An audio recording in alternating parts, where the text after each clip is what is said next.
ইতিকাফ আরবি শব্দ। ইতিকাফ অর্থ হলো অবস্থান করা, বিরত থাকা, কোনো জায়গার মধ্যে আটকিয়ে থাকা। ইতিকাফ 3 প্রকার।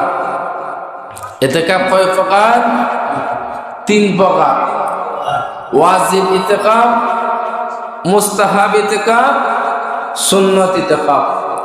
ওয়াজিব ইতিকাফ হইল কোনো মানুষ যদি নিয়ত করে যে হে আল্লাহ, তুমি যদি আমারে এই বিপদটার থেকে রক্ষা করো, তুমি যদি আমার এই আশাটা পূর্ণ করো, তাহলে আমি তোমার দরবারে, তোমার ঘর মসজিদের মধ্যে আমি 10 দিন অথবা 5 দিন অথবা 3 দিন আমি ইতিকাফ করব। কি করলো? মান্নত করলো। ওই মান্নতের ইতিকাফ আদায় করাটা ওয়াজিব। মুস্তাহাব ইতিকাফ, মুস্তাহাব ইতিকাফ আপনার যে কোনো সময় করতে পারবে। সুন্নতে মুআক্কাদা, সুন্নত ইতিকাফ হইল আপনার রমজান মাসের শেষ 10 দিন ইতিকাফ করা কি সুন্নতে মুআক্কাদায়ে কিফায়া। মহল্লার মধ্যে যে কোনো একজন করতে হবে। মহল্লার মধ্যে অথবা গ্রামের মধ্যে যে যে মহল্লার আন্ডারে আছে, মসজিদের আন্ডারে আছে, এই মহল্লার একজন যদি আদায় করে নেয় তাহলে মহল্লার সমস্ত মানুষের পক্ষ থেকে আদায় হয়ে যাবে। যদি মহল্লার মধ্যে একজনও না থাকে তাহলে মহল্লার সমস্ত মানুষ গুনাহগার হবে। প্যারা হাজিরিন, এই ইতিকাফ সম্পর্কে আল্লাহর হাবিব নবীজি সাল্লাল্লাহু আলাইহি ওয়াসাল্লাম বলেন, আমি শবে কদর তালাশের জন্য, শবে কদর সন্ধানের জন্য রমজান মাসের প্রথম 10 দিন ইতিকাফ করলাম। তারপর আমি তৃতীয় 10 দিন ইতিকাফ করলাম। দ্বিতীয় 10 দিনের মাথায় আল্লাহ পাক রব্বুল আলামিন ফেরেশতা নাজিল করলেন। আল্লাহ পাক রব্বুল আলামিন ফেরেশতা নাজিল করলেন। ফেরেশতা আগমন হইল। ফেরেশতা আসিয়া আমি রাসূলুল্লাহ সাল্লাল্লাহু আলাইহি ওয়াসাল্লামকে বলতেছেন, ইয়া রাসূলুল্লাহ, নবী গো, আপনি যেই রাত্রটাকে তালাশ করতেছেন, মানে শবে কদরকে তালাশ করতেছেন, ওই শবে কদরের রাত্র হইল রমজান মাসের শেষের 10 দিনের মধ্যে। শবে কদরের রাত রমজান মাসের শেষের 10 দিনের মধ্যে রয়েছে। হযরত আয়েশা সিদ্দিকা রাদিয়াল্লাহু তাআলা আনহাতে বর্ণিত, আয়েশা সিদ্দিকা রাদিয়াল্লাহু তাআলা আনহা বলেন, আল্লাহর হাবিব সাল্লাল্লাহু আলাইহি ওয়াসাল্লাম উনার ইন্তিকাল পর্যন্ত ইতিকাফ করছেন। উনার ইন্তিকালের পর উনার স্ত্রীগণ ইতিকাফ করছেন। তো এই হাদিস থেকে আমরা জানতে পারলাম নারীদের জন্য ইতিকাফ করা জায়েজ আছে। তবে নারীদের জন্য শর্ত আছে। তারা তাদের যদি স্বামী থাকে, যে নারীদের স্বামী আছে, স্বামীর অনুমতি লাগবে এবং হায়েজ নেফাস থেকে পাক পবিত্র হতে হবে এবং নির্দিষ্ট ঘরের মধ্যে, নির্দিষ্ট ঘরের এক স্থানের মধ্যে তারা ইতিকাফ করতে হবে। তাদের জন্য বাড়ি ভালো। নারীরা মসজিদের মধ্যে ইতিকাফ করা জায়েজ নাই। তো প্রিয় হাজিরিন, তো পুরুষদের জন্য করণীয় কি? 20 রমজান, যেমন আজকে 20 রমজান চলতেছে। প্রিয় হাজিরিন, 20 রমজান আসরের নামাজের পরে মাগরিবের নামাজের আগে পুরুষদের জন্য মসজিদের মধ্যে ইতিকাফের নিয়তে প্রবেশ করতে হবে। কোন সময়? পুরুষরা আসরের নামাজের পর মাগরিবের নামাজের আগে, মানে সূর্য ডুবার আগে পুরুষরা মসজিদের ভিতর ইতিকাফের নিয়তে প্রবেশ করতে হবে। দুনিয়াবি সম্পর্ক যে আছে, দুনিয়াবি যে সম্পর্ক আছে, দুনিয়াবি সম্পর্ক সাময়িকের জন্য, কিছু সময়ের জন্য বিচ্ছিন্ন করতে হবে। দুনিয়াবি খাস কারবার কিছু সময়ের জন্য, মানে কিছুদিনের জন্য বিচ্ছিন্ন করতে হবে। এই খাস কর্ম থেকে, দুনিয়াবি খাস কারবার থেকে বিচ্ছিন্ন হয়ে আল্লাহর ঘর মসজিদের ভিতর প্রবেশ করতে হবে। জিন্দা লাশ হয়ে মসজিদের ভিতর প্রবেশ করতে হবে। মসজিদের ভিতর আইয়া সেইরা যদি বিনা কারণে মসজিদ দিকে বাহির হন তাহলে ইতিকাফ নষ্ট হয়ে যাবে। মানবিক প্রয়োজন ছাড়া মসজিদ দিকে বাহির হইলে আপনার ইতিকাফ নষ্ট হয়ে যাবে। মানবিক প্রয়োজন কি? যেমন ইতিকাফকারীর জন্য প্রস্রাব পায়খানার প্রয়োজন আছে, মসজিদ থেকে বাহির হতে পারবে। যেমন গোসলের প্রয়োজন আছে, গোসলের জন্য মসজিদ থেকে বাহির হতে পারবে। তবে তাড়াতাড়ি, আমরাও আপনার অনেক ইতিকাফকারী আছে দেখছি আপনার প্রতিদিন মানে গরমের মাঝে 2 বার গোসল করছে দেখছি, প্রতিদিন গোসল করে না। কিতাবের মধ্যে বর্ণিত আছে, কিতাবের মধ্যে বর্ণিত আছে যখন শরীরে পানি চাইব, যখন শরীরে পানি চাইব, অন্যথায় ফরজ গোসল ব্যতীত যখন শরীরে পানি চাইব তখন আপনার গোসল করা লাগবে। প্রতিদিন সাবান মরে গোসল করলে হবে না, ঠিক আছে না? তারপর বিনা প্রয়োজনে মসজিদ থেকে বাইরে হওয়া যাবে না, যে সিগারেট খাওয়ার জন্য। অনেক দেখছি আপনার সিগারেট খাইবার লাগিল মসজিদের দুর্গে বইয়া, একবারে ঠান্ডা মাথা বইয়া বইয়া সিগারেট খাইয়া সেইরা মাথা উতা ঘুরাইয়া তারপরে মসজিদের ভিতরে প্রবেশ করে না। সিগারেট খাওয়ার জন্য মসজিদের বাহিরে বইয়া সেইরা যদি আপনি সিগারেট খান তাহলে ইতিকাফ থাকবে নি, ইতিকাফ থাকতো না। যারা আসলে এটা একটা নিশা জাতীয় জিনিস, যারা সিগারেট খান 10 দিনের জন্য বাড়ির থেকে আপনার পান সুপারির সাথে নিবেন, যখন নিশা লাগে তখন মুখের ভিতরে একটু ঢুকাই এসে সিবাইতে থাকবেন। আমি এক জায়গার মধ্যে আপনার নামাজ পড়তাম, মাগরিবের নামাজ পড়ে আপনার আওয়াবিনের নামাজ পড়ি, তো দেখছি ওই জায়গার মধ্যে মানুষের তো লক্ষ্য করি, ওই জায়গার মধ্যে যতদিনই গেছি নামাজ মাগরিবের নামাজ পড়া আওয়াবিন নামাজ পর্যন্ত দেখছি 10-15 জন মুসল্লি থাকে, তারাও আওয়াবিনের নামাজ পড়ে, আবার আওয়াবিনের নামাজ পড়া অন্য তাসবিহগুলাও তারা তিলাওয়াত করে। তা আমি আমার আওয়াবিনের নামাজ পড়া অন্য তাসবিহ তিলাওয়াত করে বাইরে যাই, কিন্তু ওই 10-15 জন মুসল্লি মসজিদের ভিতর কিন্তু ঠিকই তারা তাদের তাসবিহ তিলাওয়াত করে। রমজান মাসে একদিন গেলাম, রমজান মাসে একদিন গিয়া মাগরিবের নামাজের সুন্নতের সালাম ফিরে দিকে একজনও নাই, একজন আছে 10-15 জনের মধ্যে একজন আছে, আর একজনও নাই। একজনও না আছে, হে কিন্তু সিগারেট খাইয়েছে, হে কিন্তু সিগারেট খাইয়েছে। কিভাবে খাইয়েছে আমি দেখলাম, ইফতার করে যখন বাইরিলাম তখন দেখলাম মসজিদ আইতে আইতে বুঝলি সিগারেট একটা জ্বালাই দিছে। ওই সিগারেট খাইয়ে গেলে মানে এটাই আর থামতো না, এটা তো একটা মানে নিশা। কারণ যারা সিগারেট খায়, যারা নিশা করে, এরা তো আপনার ইফতার করার পরে মানে এরা ওই যে কারেন্টের যে 600 ভোল্ট আছে না, টানে যে আর্থিং, এটার মাঝে ধরলে যে আর্থিং করে ওইটি নিয়ে পাবে, মানে যতক্ষণ পর্যন্ত না খাইছে সিগারেট ততক্ষণ পর্যন্ত মাথা ঠান্ডা হয় না। বেচারা তো কিছু ভালো, আরেক বেচারারে দেখছিলাম, বেচারা মানে যখন আজান পড়ছে, আজান পড়া মাত্রই পানি খাইছে, পানি খাইয়ে ওই সিগারেট জ্বালাই দিছে, বুঝলেন? তার মানে সিগারেট খাইয়া বেচারা সিগারেটটা শেষ করে ওই সে বেচারা মানে কিতা করতেছে, ইফতার করতেছে। এই হইল মানুষের অবস্থা, মানুষের নিশা। এই নিশা না করলে কি হয়, যারা সিগারেট খাইতেছে না তারা দিন চলতেছে না, তারা দিন চলতেছে নি, তারার দিন চলতেছে। যারা সিগারেট খাইতেছে তাদের দিনে চলতেছে, যারা সিগারেট খাইতেছে না তাদের দিনও অতিবাহিত হইতেছে। ধূমপান মৃত্যুর কারণ হয়, ধূমপান ফুসফুসে ক্যান্সার হয়, বুঝলেন? তারপর সিগারেট খাইয়া যে মসজিদের ভিতর আইসে প্রবেশ করছেন, সিগারেট খাওয়া মাত্র যে মসজিদের ভিতর আইছেন, আল্লাহ রাসূল সাল্লাল্লাহু আলাইহি ওয়াসাল্লাম বলছেন যে তোমাদের মুখের মধ্যে দুর্গন্ধ নিয়ে তোমরা মসজিদে প্রবেশ করো না, মুখের মধ্যে দুর্গন্ধ নিয়ে কোরআন তিলাওয়াত করো না।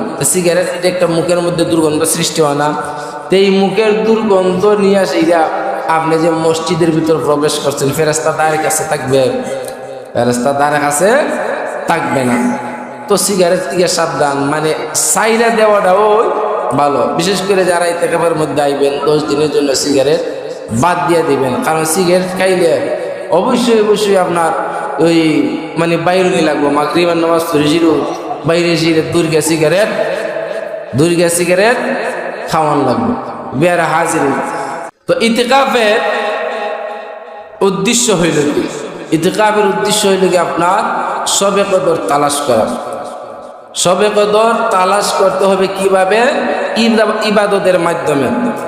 ইবনে রজব রহমাতুল্লাহ বলেন, সৃষ্টির সাথে সাময়িকভাবে সম্পর্ক ছিন্ন করা, তারপর আল্লাহ পাক রব্বুল আলামিনের সাথে সম্পর্ক কায়েম করা। সাময়িকভাবে সৃষ্টির সাথে সম্পর্ক ছিন্ন করতে হবে এবং আল্লাহ পাক রব্বুল আলামিনের সাথে সম্পর্ক কায়েম করতে হবে। তো ইতিকাফ আল্লাহ পাক রব্বুল আলামিনকে সন্তুষ্ট করার জন্য ইতিকাফ করতে হবে। আর ইতিকাফ আল্লাহ পাক রব্বুল আলামিনকে সন্তুষ্ট করার জন্য ইতিকাফ করলে, ইতিকাফকারী তো মসজিদ দিকে বাহির হইতে পারে না, হইতে পারে মসজিদ দিকে ইতিকাফকারী বাহির হইতে পারে না, তারা মসজিদের ভিতর বন্দী হয়ে থাকে। হযরত ইবনে আব্বাস রাদিয়াল্লাহু তাআলা আনহু বলেন, ইতিকাফকারী মসজিদ থেকে বাহির হইতে পারে না, তারা মসজিদের মধ্যে বন্দী থাকে। কিন্তু মসজিদের বাহিরে যারা রয়েছে দুনিয়াবি, মসজিদের বাহিরে যারা রয়েছে তারা যে দুনিয়ার মধ্যে যে নেক কাজগুলা করতে আছে, মসজিদের বাহিরে যারা নেক কাজগুলা করতে আছে, ইতিকাফকারী কিন্তু মসজিদ থেকে বাহির হইতে পারতেছে না, তারা কিন্তু মসজিদের ভিতর বন্দী থাকে। আল্লাহ নবী সাল্লাল্লাহু আলাইহি ওয়াসাল্লাম বলেন যে যারা বাহিরে থাকা অবস্থায় নেক কাজ করতে আছে, ইতিকাফকারী ভিতরে থাকা অবস্থায় আল্লাহ পাক রব্বুল আলামিন তাদের আমল নামার মধ্যে বাহিরের নেক কাজগুলা লিখে দেয়। ইতিকাফকারীরা কিন্তু বাহিরে যাইতে পারে না, অথচ বাহিরে থাকাকালীন যারা নেক কাজ করতে আছে, ইতিকাফকারী মসজিদের মধ্যে বসে বসে তারা আমল নামার মধ্যে তাদের সব তারা পাইতেছে। প্যারা হাজিরিন, হযরত রাসূল পাক সাল্লাল্লাহু আলাইহি ওয়াসাল্লাম বলেন, আল্লাহ পাক রব্বুল আলামিনকে সন্তুষ্ট করার জন্য যারা ইতিকাফ করবে, আল্লাহ পাক রব্বুল আলামিন তাদের আমল নামার মধ্যে 2টা কবুল হজ এবং 2টা উমরা হজের সওয়াব দান করবে। 2টা কবুল হজ, 2টা উমরা হজের সওয়াব ইতিকাফকারীর আমল নামার মধ্যে দান করা হবে। 2টা কবুল হজ, পৃথিবীতে মানুষ মক্কা মদিনা দেখার জন্য যারা গেছে না, তাদের ভিতর যারা মক্কা মদিনা দিয়া ভালোবাসা আছে, তাদের ভিতর যে কি অনুভূতি সে জানে, স্যার আল্লাহ জানে। তো যারা মক্কা মদিনা গেছে না, তার ভিতরে অনেক অনুভূতি। তারপর মানুষ লাখ লাখ টাকা খরচ করে মক্কা শরীফ যায়, মদিনা শরীফ যায়, গিয়া সেইরা আল্লাহ পাক রব্বুল আলামিনের জিয়ারত করে, তারা হজ করে। তো তারা যে হজ করছে লাখ টাকা খরচ কইরা, তাদের হজ কবুল হয়েছে কিনা এটা একমাত্র আল্লাহ পাক রব্বুল আলামিন জানেন।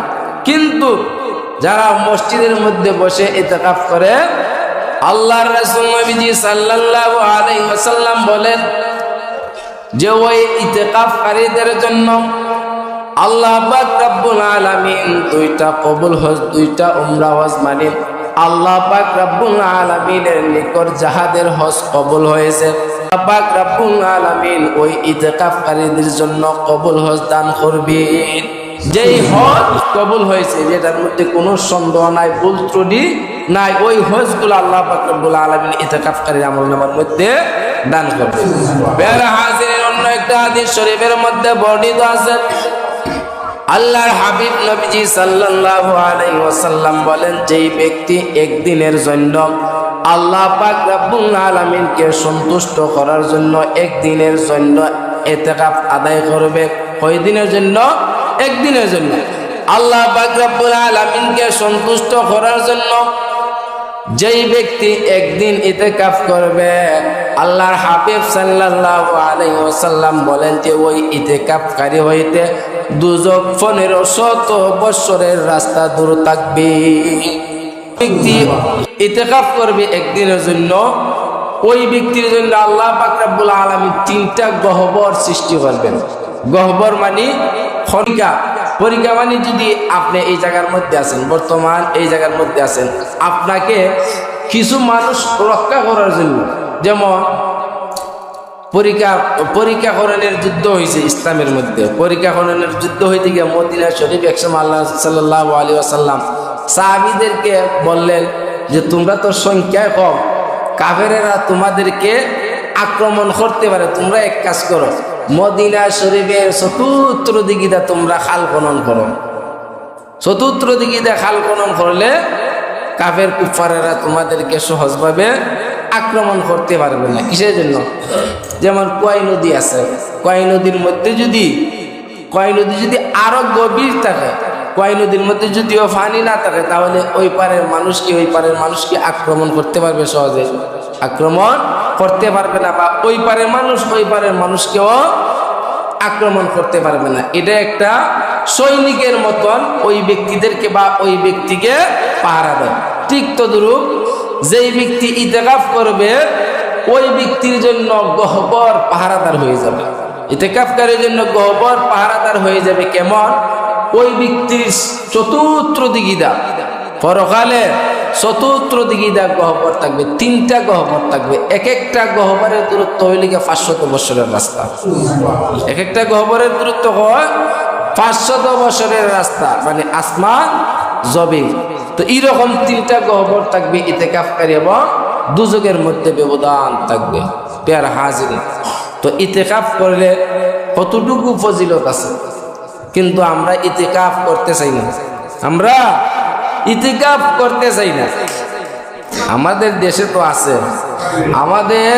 আছে, আলাপ করি না, আমাদের দেশে তো ইতিকাফকারী আছে।